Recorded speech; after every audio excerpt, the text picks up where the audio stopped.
Hey, this is your Game of Thrones news update that might make you a little sad, but then maybe a little happy? First, let's get out of the way what could be the most disappointing news. For those of you that were a bit disappointed that we were only getting 6 episodes in the final season, but thought, well, they said they're gonna be movie-length episodes, so that sort of makes up for it. I'm sorry. Casey Bloys, HBO's programming president, revealed that the episodes in Season 8 will not be 2 hours long, at least according to his knowledge. Which doesn't mean each episode won't be an hour and a half. Remember when movies used to only be an hour and 20, hour and 30 minutes? I do. Honestly, I don't feel each episode needed to be 2 hours long. I'm still under the belief that each episode is going to be roughly an hour and a half, which I don't think you can adequately close this story out in under 10 hours of film. But I also might be a bit more of a demanding person, depending on what pissed off commenter you talk to. But Casey did give us hope for hype. The final season trailer will be out in 2018. That means we're going to get the final season trailer somewhere between 1 and 157-ish days from now. Jesus fucking Christ. In other news you probably already heard by now, Casey also let us know when we can expect to see the final season of Game of Thrones. Anywhere between 158 and 340 days from now. Jesus fucking Christ. So Casey, the other guy besides George R. R. Martin I'm now stalking, let us know that the final season will premiere in the first half of 2019, which probably means we'll see the typical around April release. I was kind of hoping for winter to still be here when they release the final season, so they could all be like, ooh, winter is finally here! And it could also be winter in, well, my location. It wouldn't be winter in other locations like Australia, which has, like, the best people in the entire world. So sorry, Australians, you wouldn't be experiencing winter while we did, and it wouldn't make it as cool for you. Be comforted by the fact that you are, like, the best people in the entire world. But I may still get my wish, as he said the first half of the year, and if I know my months, that does include some winter ones. For America, and for Australia also, and I guess whatever other countries there are.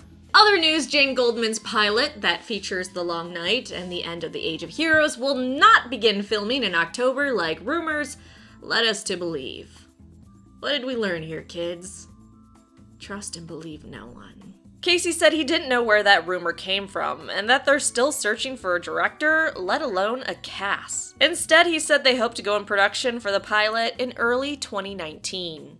Interestingly, despite the leak that Empire of Ash, a story about the Valyrian Freehold and its fall to the doom of Valyria, will not begin filming anytime soon. When asked if they were going to greenlight another prequel or the Empire of Ash, Casey said, nah. No, the development process was very positive. Other people got busy, things didn't come together. It's fair to say we're excited about this pilot.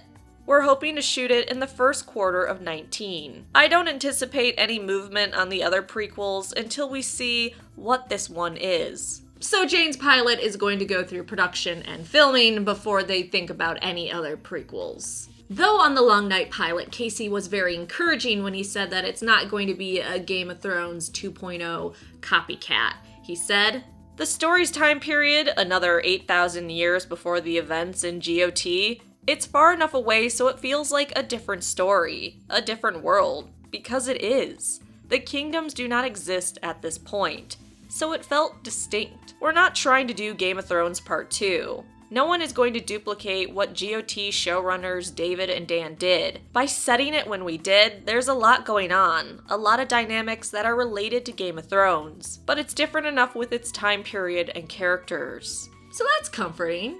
I like you, Casey. Lastly, Sophie Turner, the actress that plays Sansa, a character that we all know and love, said the final season will be bloodier than ever. It's full of betrayal, full of war, full of danger. That's all I can say without giving too much away. Bloodier than ever, the Great War is here. Betrayal, it's Cersei's still alive. Full of danger? The Great War is here. Full of war?